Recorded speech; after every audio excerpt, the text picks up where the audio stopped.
Well, hello again, Ricecast family. We are back, Pastor Willie. We're back with a Ricecast episode. We're recording it. Yes, good to be back with you. I think we were out last week. I was traveling, doing some meetings, and so it's good to be back here on the podcast. We are back. It's a February day here as we record this in beautiful Florida. Which means it's sunny and warm, and this is the time of year where we boast, as if we have something to do about it, about the weather in Florida, and I'm as bad as anybody. I mean, I posted something about orange blossoms in my backyard, or I have an orange tree and a lemon tree, and they're both blooming beautifully. Buds, the smell wafts through the air, and it's just glorious. And you read about people across the country are still shoveling their driveways. Right. And you have no pity whatsoever. I just only boasting and pride. This is February here. I know, and it's tough. This is the time of year. If you're not a Florida, actually, we do have great pity on those of you not here. We do, because this time of year, this is. Yeah. I just wouldn't trade Florida for anything, anywhere. Just so beautiful, and so we're very grateful. And I had been. What people don't know is I was out last week, but I had planned to be in Texas. I was at a conference. Oh, really? In San Antonio, and I was going to fly out the Sunday before last. I know time gets away from us, but on the day those blizzards started hitting. Wow. And fortunately, at the last minute, things got canceled, and then I had another thing that came up that I was able to do. So fortunately, I did not make the trip to Texas. Yeah, my goodness. Yes, I would have been out there. Our Texas friends, and really, I feel very much for we have a solid Canadian base, which I think we've referenced, and what's hard for them is they know better. They want to be here. Yes, they want to be here. They're always here, and this year they can't be here. Yes, very few. There's a couple that I've seen out, and but many have written me to say they just couldn't come this year, or they're just not allowed to travel. So right, we miss you and look forward to you being down as soon as you can. And in case you were wondering, it is as gorgeous as ever in February here in Florida. I'm happy or sad to say, whichever the case may be, that it is most lovely in Florida. We're having a good little weather stretch here. It is February. We just wrapped up, or we didn't wrap up. We got one more week of our One series, which has been really wonderful. Wonderful. Did you see what I did there? I saw what you did there. That's the kind of magic you can expect here on the Ricecast. Kind of powerful pun we have. So it's been a really good season. It's been a good series. Did you like the series, Pastor? I've enjoyed teaching through it. It's been important, and kind of something special going on this coming weekend to kind of bring it to an end, and we'll just kind of hold that for now. But it's going to be a great weekend, and then we've got some other things coming up in March as we move toward Easter, and we'll have time to talk about that, I'm sure, later. Exciting stuff going on. We did want to start here. There's a couple of things. I got down some notes. This is going to be a good podcast because I don't usually have notes. You can't see me right now. You got a whole notebook, like a spiral thing there going. That is a serious day. I feel like we got to address a couple things at the top because they're big things happening in our community and that have directly impacted our church. A couple of days ago now, it was Wednesday of last week. It was a chaotic scene at our Eastlake campus because we were preparing for Wednesday night service per usual, and there was a very large tragic car accident that happened right on, is it Eastlake Road there? Right up on Eastlake Road, and I think just north of the church. And of course it was news throughout the area. I was actually out of town that day, but my family was showing me the pictures. My daughter lives right up in that area. We live kind of in the Eastlake area.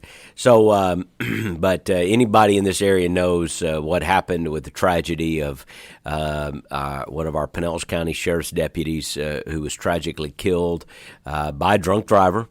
How many terrible accidents have been caused by drunk drivers, and who was sped away from police and then ended up running into a deputy who was on the side of the road. They were trying to set up some ways to stop him, and I think, if I understand right, he lost control of the car, swerved or something. a young deputy of 30 years old with children at home was killed, and so traffic was literally backed up to a standstill. There's just not a lot of ways to get around up there. You're boxed in by kind of the swamp wilderness on one side and the lake on the other. And if you've ever been boxed in kind of on that northeast Lake Road, there's only one way in and out. Yeah. And so a lot of people even abandoned their cars, I'm told. Just pulled them on the side. Yeah. In my daughter's neighborhood, they just finally abandoned their cars, said we'll come back and get them tomorrow, and walked home because there was no moving. So it of course, all of that pales in comparison to the terrible tragedy of the loss of life from one of our heroic deputies. And I think it gives us an opportunity to just give a shout out, doesn't it, to all the people who serve, as we sometimes say, first responders, but those who are in law enforcement, those who serve also fire and rescue.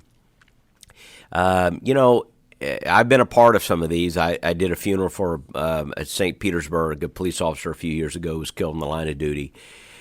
And it is a very, very serious thing. It's a very sobering thing when you are part of that. These men and women every day go out to serve. It's been a tough season for them to serve, too.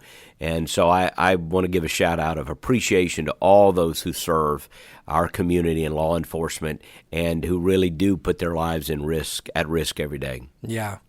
Yeah, we certainly, that's exactly what I think we need to do here at the start. And I think as a staff, we feel a little bit of a special connection through Kenan. One of our teammates is a chaplain for the fire department. Yeah, Kenan Wiley, who now is positioned as director of guest services. He has been at the East Lake campus and still there quite often, of course, but now working for all three campuses is coordinating our guest services. But Kenan has served as a chaplain there, which is a great opportunity to get out in the community and minister, and so he was involved. And the East Lake campus, I think, was involved. I think somebody told me a story. They had pizzas ready for the student ministry that night. Of course, nobody could come. You couldn't get in and out. Right. And literally, I think they just went out and handed out pizzas to some of the law enforcement who were there doing it, and some other things that they're just to try to serve in our community. But so to everybody, us in the East Lake community that was affected, I do not know the family. I know there's a funeral service this week. I think I read Idlewild was hosting it. But to I think his name is Michael Mogley, if I'm pronouncing it right. Boy, our hearts go out to that family, to his wife, his children, to those who are law enforcement officers. We have many in our church who feel like a member of their family's been lost, and really has. Yeah. Our hearts go out to you. Yeah, definitely. It's always a good time, but there's certainly a moment to reach out if you have friends or family that serve in those just areas. Say thank you. Yeah. Just say thank you. And to pray for them. If you have friends, to in your prayer list, say, you know what, I need to pray for their protection and encourage them. Yeah. Kenan, I was in a meeting with Kenan earlier, and he was unpacking just how that reverberates across different teams, different apartments, and they're all pretty shaken. So definitely, I thought something we needed to address here right at the top of this particular Ricecast. And unfortunately, the second topic I thought we needed to address at least a little bit is also very unfortunate. But it's a person we talked about at a different time here on the podcast. And it's, of course, all of the stuff that has been coming out about apologist Ravi Zacharias. Right. This is all coming posthumously. He passed away late last year, I believe. So, yeah, Pastor, I just didn't know if you had any... Well, yeah, it's a good... we've gotten some questions on it, of course. For those that don't know, Ravi Zacharias was a well-known Christian personality, an apologist. That means someone... And again, an apology is not... apologizing for something. It is a defense, a reason. It is the art or science of giving explanations for the Christian faith. And Ravi became known as a great apologist. He's an author. If you've ever heard him, he was very convincing, very winsome. My family enjoyed hearing him. I think when he passed away, we were among those that remembered his passing and eulogized it. About I think it was 17, 18, something like that. and it's a big deal, by the way. Vice President Pence was at the funeral. Many people across the country were at the funeral. The press secretary under President Trump, Kayleigh McElhaney, who was a strong Christian, she gave a teary eulogy, in a White House briefing on what Ravi Zacharias had meant to her. So he had meant a lot to a lot of people. Well, apparently, even before his death, there was an accusation that had leveled, and he had an explanation for that, and his ministry said that they had done, some investigation into that, and that it was a flawed accusation. It wasn't true, and the answer seemed a little, didn't seem quite right. But yet, a lot of people in the Christian community gave him the benefit of the doubt, which that's a whole nother maybe a mistake perhaps. Because after his death, it really began to unravel. And the long and short of it is that as things began to unravel, we began to find out that the explanation about the incident, which he accused in essence of that he had been blackmailed, that somebody had sent him unwanted pictures and then was blackmailing him, that all of that unraveled. That was not an accurate explanation. That in reality, a woman had in fact been victimized by Ravi Zacharias, and that adding insult to injury, he had then not only lied about it, but then actually sued her and concocted this story that she was trying to blackmail him, when in fact he was the one most responsible for perpetuating this. And then, of course, that there were other scenarios that he had been involved in of a sexual nature, and had having to do with owning spas and massages that were inappropriate. And so what has come out, and we knew this a couple months ago, essentially, the ministry that still exists had released a statement that let us know it was going to be bad. They basically acknowledged that there were improprieties, and then the final statement came out about, I think, 2 weeks ago. That a third party investigation, and so it has really devastated a lot of people. That a man that they looked up to, a man they admired, a lot of people in the Christian community. He didn't seem like the prototypical celebrity pastor. He seemed like a very serious, spiritual, studious, intellectual man, and because of that, a lot of people who didn't get caught up in these latest celebrity guys, they were surprised. They were surprised.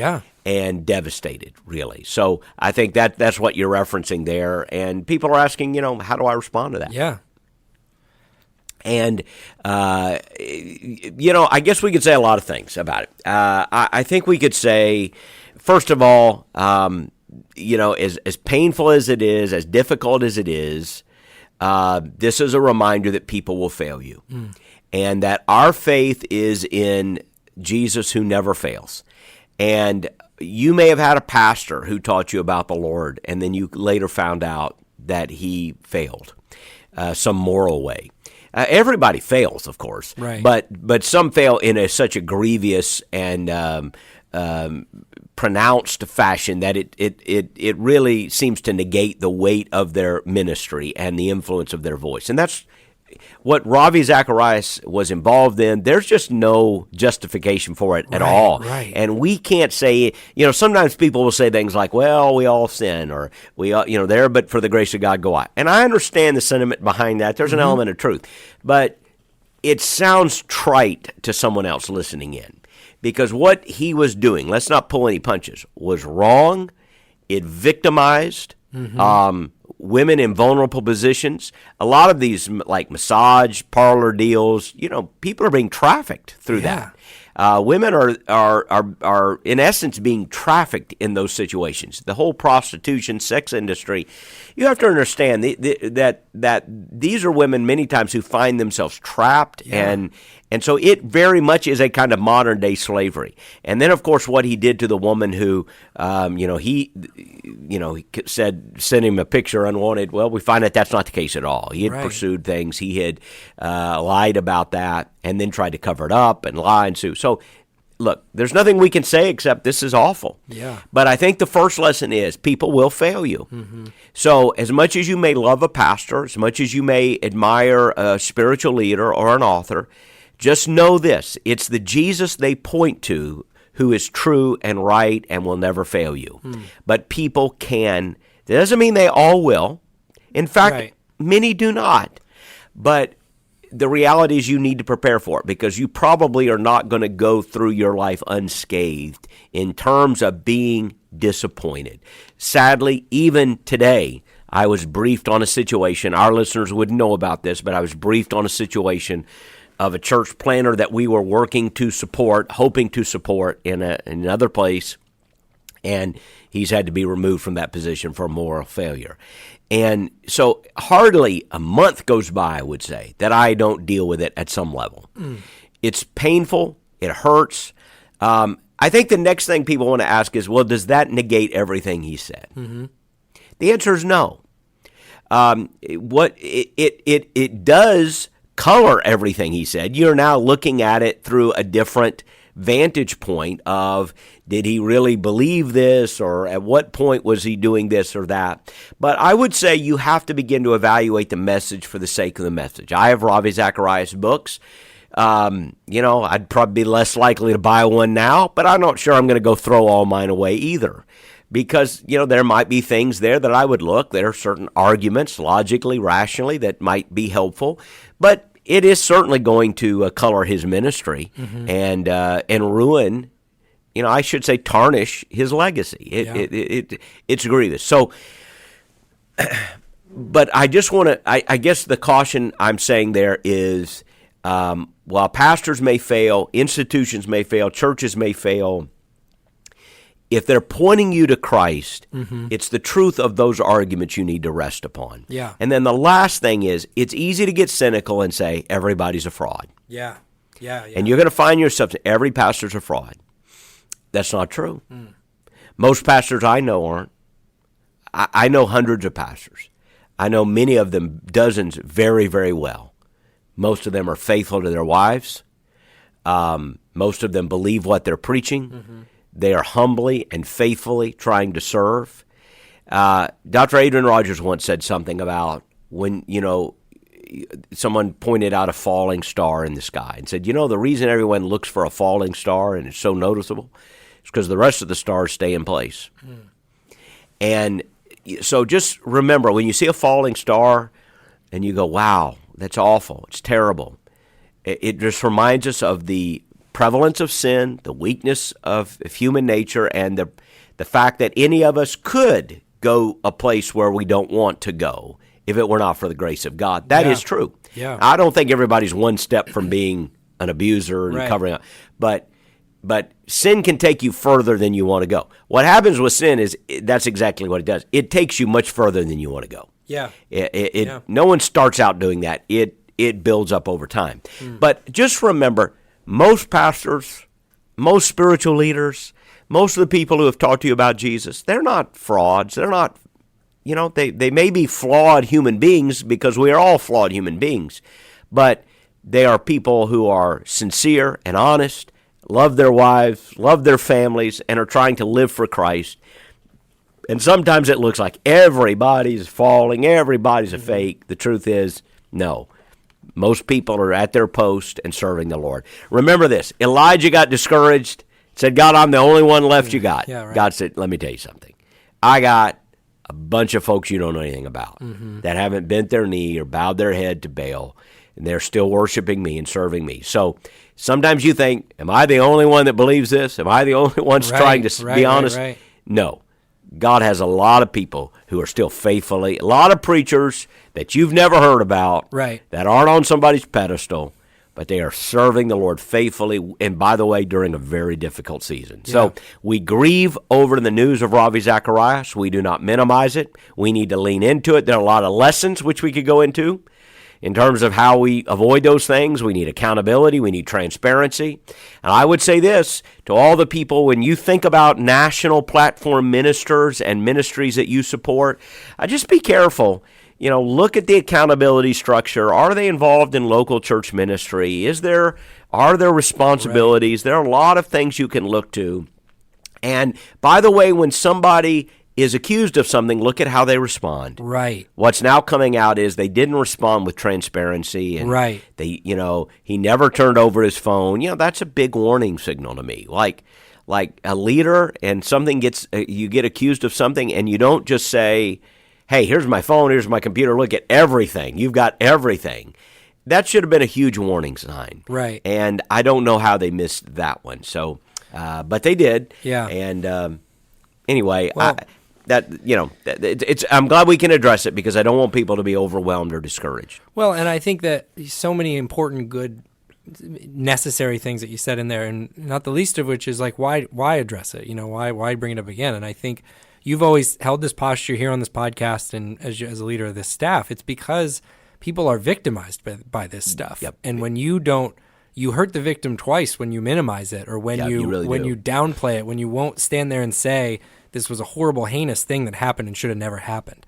It's not the work is out there. I mean, you can Google it, you can get all the details, and they are devastating. They are tragic. It is rough. But I think it's important, and I only didn't want to go all the way down this trail only because I think we just did on either the last podcast or the podcast prior. But we've talked a lot about church unity, and we've talked about what that's not. And what that's not is turning a blind eye to things that are really toxic. Yeah, if you ever have a leader who uses unity in that way, when there is an accusation or a question, usually before it's ever an accusation, it's a question, right? Hey, what about that? Explain. And there's this defensiveness, circle the wagons, everybody gets in line, don't question me kind of attitude. I'd be really worried about that. That's a warning sign that something isn't right. Yeah. Look, I don't like to get criticized, and every leader gets criticized. Oh, yeah. I don't like when people ask kind of, questions, and they kind of have an accusatory tone. But if you can't respond to them without being overly defensive, then something's wrong. Because if the question is off base, you should say, "Thank you for the question. Here are the facts." Yeah, right. Here are the facts, and you don't have to, but you don't have to, be overly defensive. But when somebody won't answer the straight questions, there's reason to be concerned. And I'm glad you said what you said, because one of the things, and this is where we need to be grateful for the voice of a lot of women who have spoken up in the evangelical community in the last few years, because I really do think there is a very valid point that a lot of our sisters are bringing up, that because men are often in leadership in these ministries and churches, we have sometimes not heard the voice of the women who have been accused, so that a leader falls and there's almost an immediate empathy with the leader. Like, oh, I hate that he messed up his life. Oh, I hate he messed up his ministry. That's right. Oh, I hate he messed up his family. And that's understandable, because that's who we know. That's who we identify with. But what we need to recognize is this is not, in some cases, this is not a victimless crime. Now, certainly people fall into affairs that are mutual and things. But in other cases, people use their positions of power and influence to groom, to seduce. I don't even want to use that word here, but to kind of seduce somebody who doesn't have the power. It's predatory. So it's predatory. When you have somebody who has the power, and they're preying upon somebody who doesn't have the power, and particularly when they look up to them as a spiritual leader, and so they give them deference, and they would maybe do things for them they wouldn't do for anybody else. There are people then who are victimized, and women who have been victimized, and we need to hear their voices. Many of them have spoken up. We need to show empathy. We need to realize this isn't just about one man sinning. This is about somebody harming other people. Right. And that needs to be condemned, full stop. And the victims that then ripple out from there. So if you can't, to me, when you talk about lessons learned, you can't help but think, boy, 3 years ago, if they had listened and really honestly assessed. That's exactly right. And I've read some of the things that this victim has said, because they were speaking out then, and basically they got shut down. Right. They got lied about. They got sued. They said, oh, there's been an investigation. Well, there really wasn't an investigation. Right. Come to find out, there really wasn't much of one. And now the people around him are having to answer some really hard questions as to, okay, why did you not take this more seriously? Why did you just take his word for it immediately? Well, the answer is because you trusted him. Yeah. That's who you knew. You trusted him. And he had built up a lifetime of trust. So it's hard. I do have compassion on those people that got sucked into it. But it's a lesson for all of us as leaders and as followers and as supporters. Let's be careful about the platforms we put people on. Let's be careful about the pedestals we put people on. And when situations arise and good questions are being asked, good questions should be asked. Yep. No leader is above good questions. And we as followers or members of a church or supporters of a ministry have a right to expect good, honest questions. And frankly, if something doesn't seem quite right, maybe it's not. Yeah. Maybe if that answer doesn't quite add up. You know what? Ask another question. Yeah. Don't just go, well, I'm supposed to trust him. And we've had enough of that in the Christian community, and it has burned us. So let's be willing to ask some hard questions of our leaders. Let's be willing to get some straight answers. And if they don't give us straight answers, let's not just, fall in line. Right. Because we may be going further than this go if you ahead. wanted to, but a few years ago, and I may have brought this up before, a few years ago I knew somebody who was victimized by somebody in a spiritual position. And when their family tried to speak up, one person, they got counsel from one pastor who said, well, you don't want to make too much of this because it'll give Jesus a black eye. That was their line. Don't make too much of this. It'll give Jesus a black eye. In other words, you're going to embarrass the church, or you're going to embarrass the ministry, you're going to embarrass the denomination, or you're going to embarrass... Well, let me tell you something. Jesus, don't worry about Jesus' eyes, okay? He's just fine. They are flames of fire. You're not going to blacken his eyes, okay? They may melt you, but don't worry about it. He's not, because really what people are saying there is don't embarrass us. Yeah, right. Look, when something bad happens... The least you need to worry about is momentary embarrassment. Yeah, right. The lesson, all of us, our churches, and if you're in a non-church setting, our schools, our organizations, whatever, your business. That's right. The thing we need to learn is this. When something isn't right, it may be uncomfortable to deal with it. It may be embarrassing to deal with it. It may cause some real pain to deal with it. But it is far better to deal with it with honesty and transparency there and then, even if it's a little bit embarrassing, even if it's a lot embarrassing, because the future ramifications of not dealing with it are far greater. Right.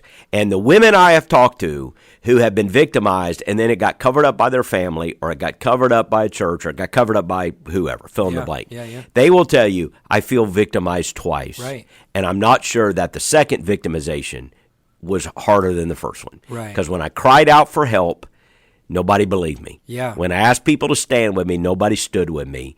And by the way, if you ask yourself, why don't more women and even children speak out when they're victimized, you're just answering your question. Right. Because so many times when they do, they get shut down. Right.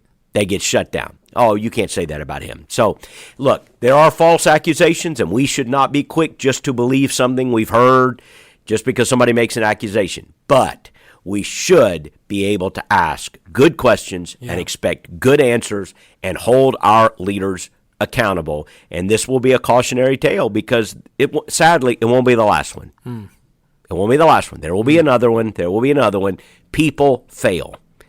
And therefore, all of us, and that includes me. Yeah. By the way, I gather, in case you're wondering, I gather my deacons around every year. Mm-hmm. And we have an inner circle of our deacons called the Deacon Leadership Council, which is composed of a much smaller group, those who have been the chairman as well as a few other leaders selected by deacons. And I gather those guys around every year, and I say, look, you're the group that holds me accountable. Mm-hmm. You get to ask me any question. You get to ask for my phone, my computer. You get to ask how I'm treating your wife. I'm treating my wife. You get to ask her a question. You can talk to her. You can ask anybody any question. You can ask me. And if I hesitate, if I'm not giving you a straight answer, ask again, right? Mm-hmm. Ask again. Because I am not above accountability. Yeah. I am not above questions. Any leader who thinks they are is in trouble. So I say that every year to our team, and I mean that. Yeah. I mean that. And I think every leader needs to have people who can hold him accountable. Absolutely. And we all need to be in that seat as well. Like you said, I think we need to make all of our a goal for all of us, learning from the last year, 2 years, 3 years, that we make our environments and make ourselves a safe place for people to say, either this happened to me or I saw this and something needs to be done about it. We've got to make environments where it's safe for people to come forward with that information, and where when they do, they are not countersued. Like, it's literally, you could just drive you up a wall to think about the experience for these people. And I'm glad you said that, because it's not an isolated incident. And the answer is not individual. It'd be easy enough to say we had another popular celebrity pastor earlier this year, not just a couple months ago. Then we have this one. It's easy to just say it's those people. Like, at some point, you've got to say this is a systemic issue that we're not handling this right. Well, it's a human issue, first of all, so it will always be with us. Yeah. But secondly, there is some issues in terms of our own evangelical culture where we have put people on too much of a pedestal and not had enough accountability. Some of these churches where the pastors are above real accountability. Right. I think that's problematic. In some of these ministries where people, they may talk about their board and so forth, but there isn't real accountability. I mean, I've heard things, I don't know that this is true, so I probably shouldn't repeat it, but some of the things I think I read in one report was, Ravi wasn't even actively involved in a local church. That was one of the reports I read coming from his denomination. They're now saying we missed it too. We should have insisted, where is your local church involvement? I mean, I'm not saying you didn't go to church, but he's probably speaking every week. Yeah. But the point is that there should have been, who's my pastor, right? Yeah. Where's my church? Right. So it doesn't, can I say this also? Because this is kind of controversial out there. It's not about believe all women or believe all fill in the blank. I don't think you can believe everything you hear. There are false accusations that get made. What it is, though, is respect all women and respect accusations enough to take them seriously. Don't be dismissive. And even if it sounds like something too incredible to be believed, those of us who are in positions to act and have influence, we need to not dismiss those. And yes, there are false accusations, but people need to know there's an environment that when you come forth to say a leader is not acting in a way that is consistent with his Christian commitment, that we don't dismiss that. We don't simply say, you're the problem. Right. No, we listen, tell me what you're saying, okay, who do I need to bring into this situation so that we're getting the facts? And then don't start a blog and start saying things you don't know to be true. Then who do we go to that we can bring this information to and ask them for a response, and then insist that we get a response? Right. There are ways to handle this and to show respect and to show responsibility. And I do think it's not. It fits into the narrative of unity that we're talking about, because I think when you covered kind of exhaustively, especially the first 2 weeks, of what unity is not. And one thing unity is not is telling everybody who's saying something contrary to what you want to be true that they're wrong and that they are hush. Stop saying that. So really, to fight for unity is to make your church a safe place for not only the women that were victimized in this situation, but the women that have been victimized in any situation. Because another thing I always hear is that they feel it when other women go through it. It brings it back for them. So what kind of environment are you making when you're hushing them? You're not. I love what you just said. Like, you've got to respect when these things come up, even you respect all women. You listen. There are a lot of times things will get said. You don't know what to believe. You weren't there, right? You haven't weighed all the facts. And sometimes somebody will tell you a story. You're just going, man, that is hard to believe. But you can respect every single person that comes to you and says, hey, this happened to me, or this is what I've seen, and tell me your story. I'm listening. I care about you. First of all, I care about you. Right. Thank you for sharing this with me. Yeah. Now, who do we need to bring this information to do something about it? That's how you would handle it instead of being dismissive. But I got to tell you, I know many, many stories where even in their own family, women and children are often dismissed when they bring up something. And this is why they're frightened to bring it up.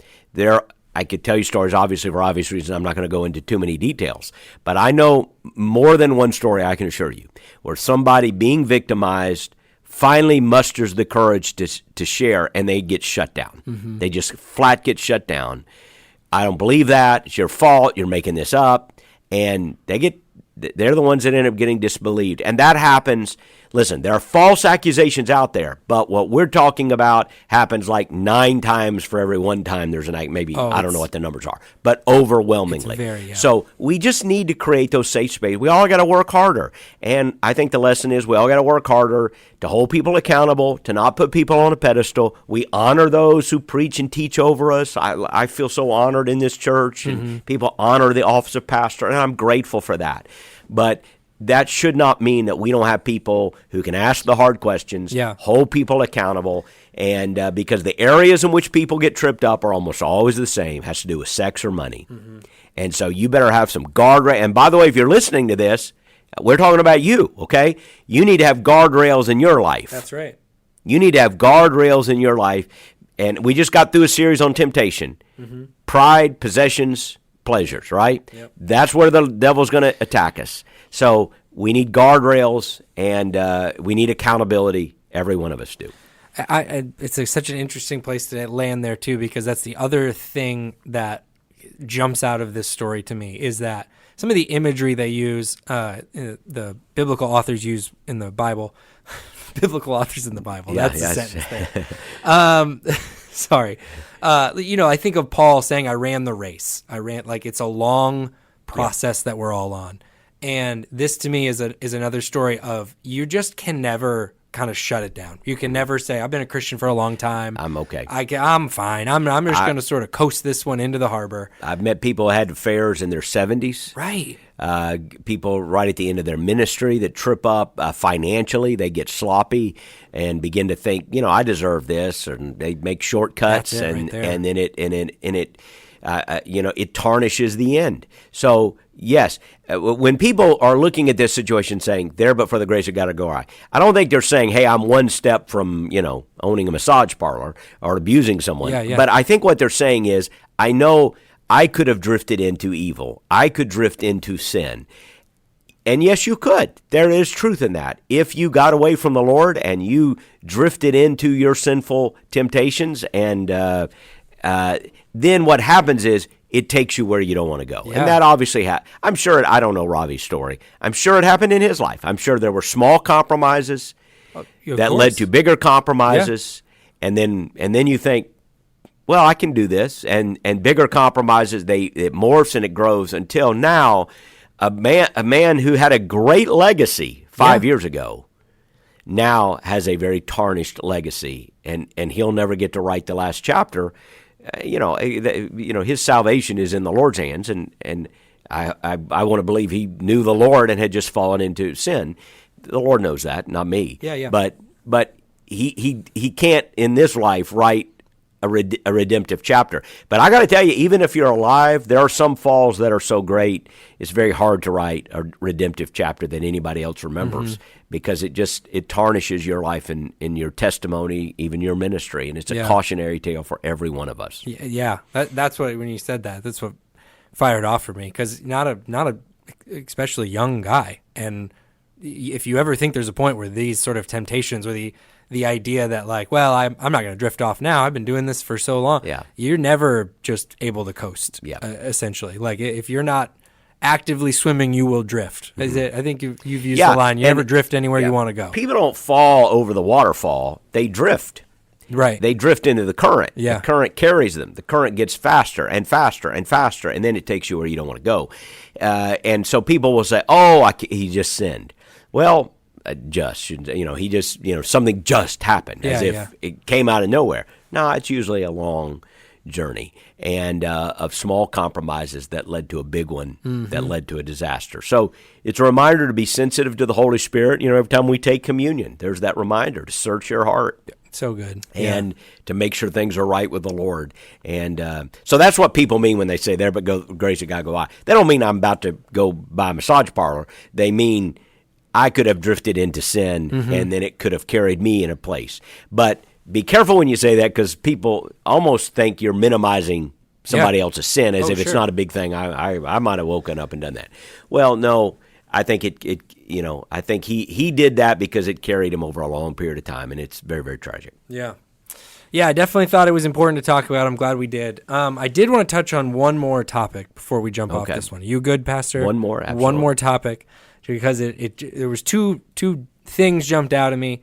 I thought it was worth mentioning. I think we just recently passed Ash Wednesday. Is that right? Yes. Is that what it, yeah, Ash I believe Wednesday. it was last week, yeah. Which is not, it's more of a Catholic tradition. Well, yes, it's very much a Catholic tradition, and it comes from that 40-day period before the Passover weekend. So you have that moment, that 40-day period, where typically they've kind of commemorated the 40 days in the wilderness sort of thing, getting ready for the events of the Passion.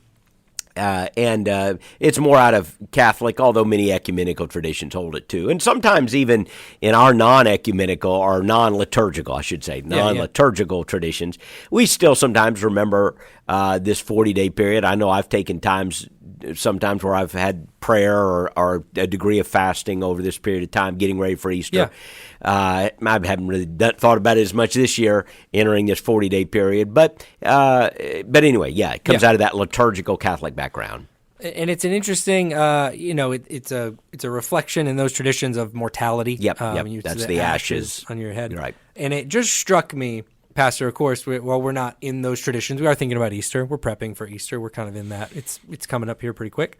So we're talking about what some things are going to look like. And then this headline came across in a newsletter I get that I think either today or tomorrow that we're going to pass 500,000 American deaths due to COVID, this current pandemic we're in. And we know, that's how COVID interacts and causes these other things to happen. But like in this season, due to COVID related stuff, over 500,000 Americans, which was more, I'm just going to read this because of the headline, more Americans than died in World War I and World War II and Vietnam combined. Wow. Just American deaths. Amazing. Those three wars combined, we have lost more than that in this last year.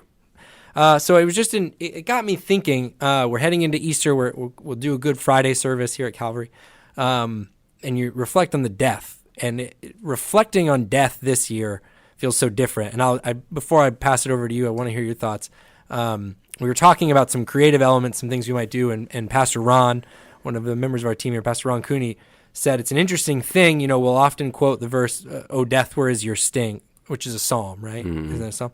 It's a quotation, but most people are familiar with it from 1 Corinthians 15. Oh, okay. Where Paul says it. Okay, so "Oh, death, where is your sting" is a sentiment that we always believe to be true, and we believe it as much this year as we ever have. But Ron commented, but so many people in our community are feeling the sting of death. Mm-hmm. We've lost someone in our family, or a friend of ours has lost someone. I mean, it's just when you just start to think of that, the names just flood in of people I know that have lost somebody this year. There's somebody that was not in their life.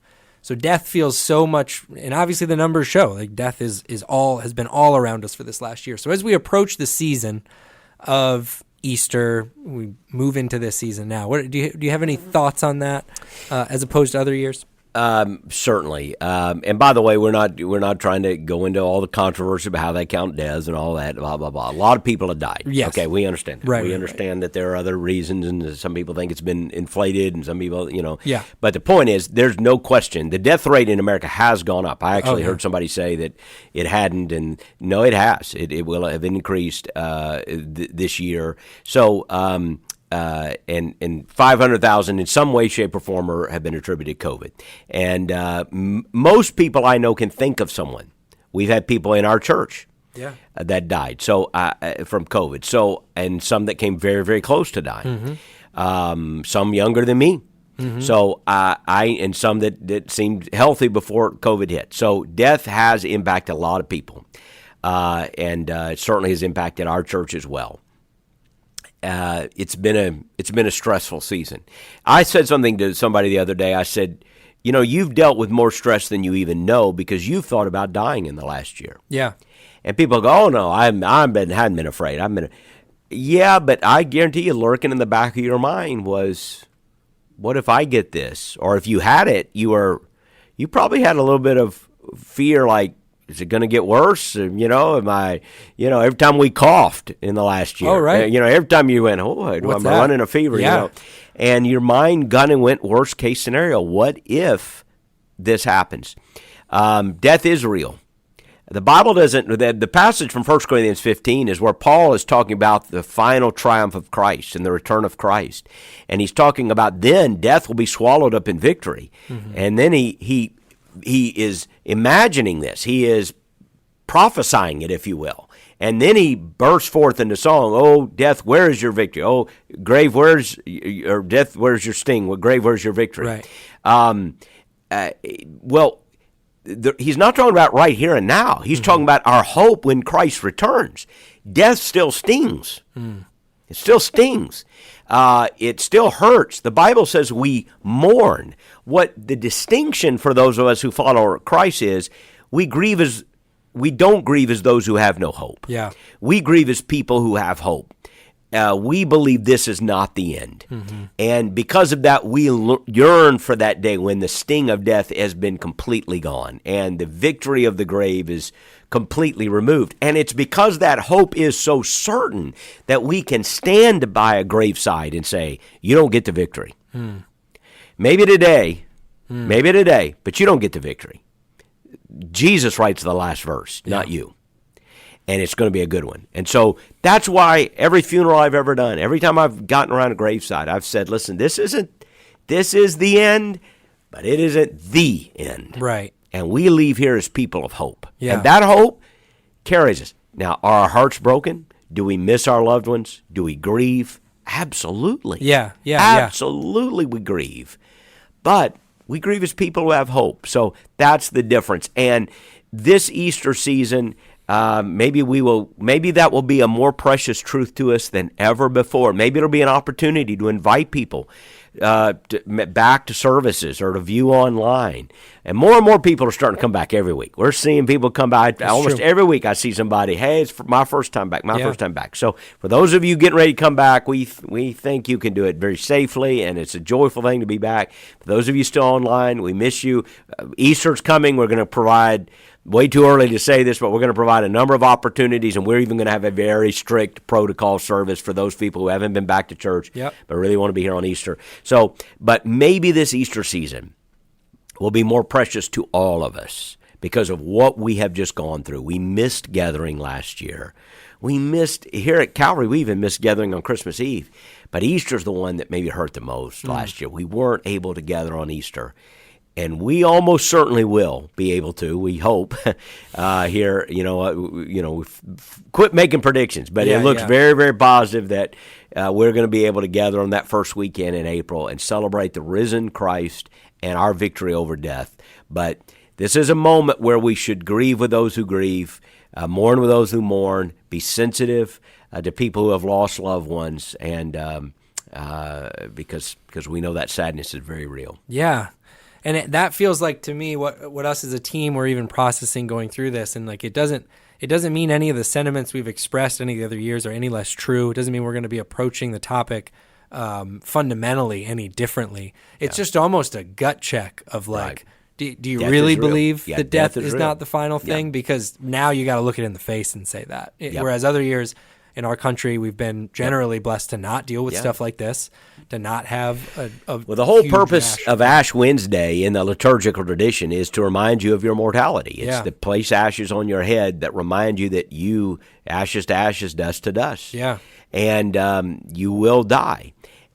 And people say, well, that's a morbid tradition. No, I think it's very healthy. Again, I didn't grow up in a liturgical background, but to me, that's a kind of a beautiful tradition to remember my mortality, to remember that I will die one day.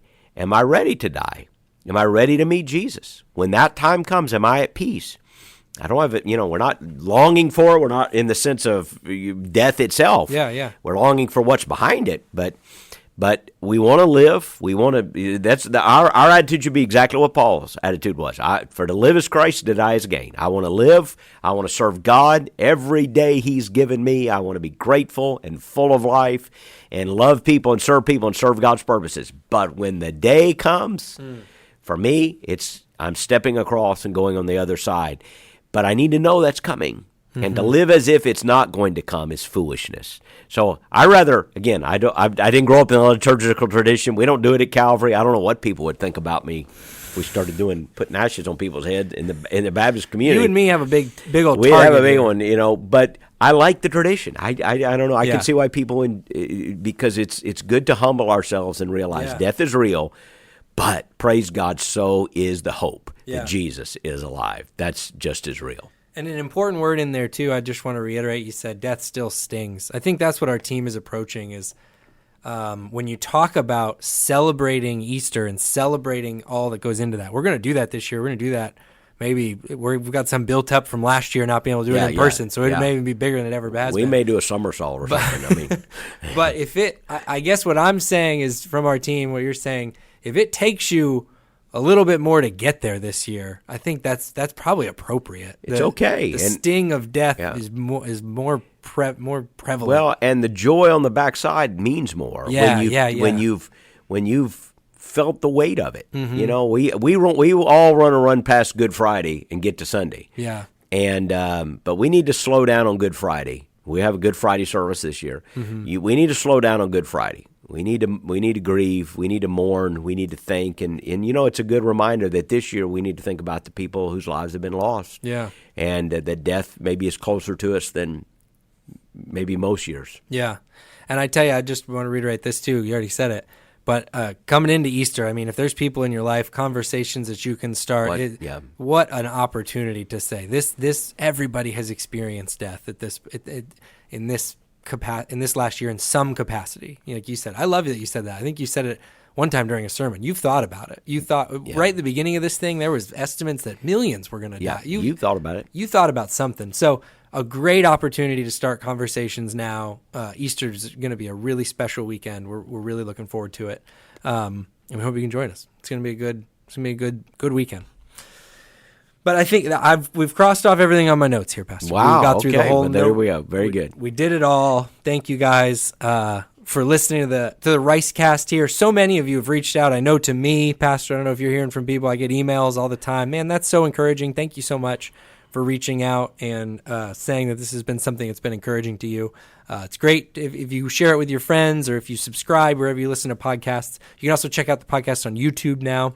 It's as a video form there. You can't see me and Pastor, but you can listen to it if maybe you're at work and you want to just kind of put it on in the background where you're getting some stuff done. I encourage that sort of thing. Thank you for listening. Thanks for being a part and for helping us spread the word. And we'll be back again soon with another episode here very soon.